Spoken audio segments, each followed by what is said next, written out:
सत्य असेल तेच दिसेल.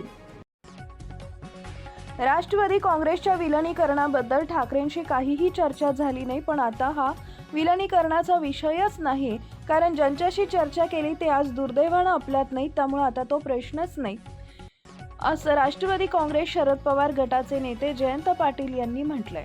उद्धव ठाकरे गटाकडून आमच्या कुठल्या नावाला विरोध झाला असं काही नाही. प्रत्येक पक्षाला आपल्या विद्यमान उमेदवारासाठी जागा मिळावी असं वाटत असते. जयंत पाटील म्हणाले की दोन्ही राष्ट्रवादी काँग्रेसच्या विलिनीकरणाची चर्चा अजित पवार यांच्या निधनामुळे पूर्णपणे थांबली आहे. आता ही चर्चा पुढे जाणे शक्य नाही आणि आम्ही कुणासोबतही चर्चा करत नाही, त्यामुळे दोन्ही बाजूच्या भावना काय आहे हे समजून घेणारच आता नसल्यानं विलिनीकरणाची पूर्णपणे थांबली असली असून यापुढे ही शक्यता नाही. विलिनीकरणाची चर्चा अजित पवार यांच्या आग्रहानं सुरू झाली होती, ती पूर्ण होऊ शकली नाही. आता हा प्रश्न बाजूला गेलेला आहे. आमच्यावर दोन्ही पक्षाला शंका असण्याचं कारण नाही. जयंत पाटील म्हणाले की काल मी आणि सुप्रिया सुळे यांनी उद्धव ठाकरेंची भेट घेतली.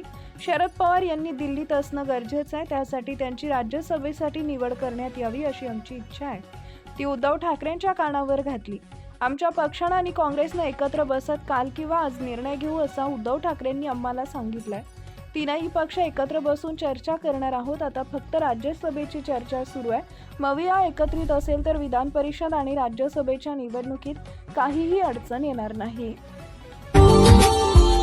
Subscribe now and press the bell icon. Never miss an update.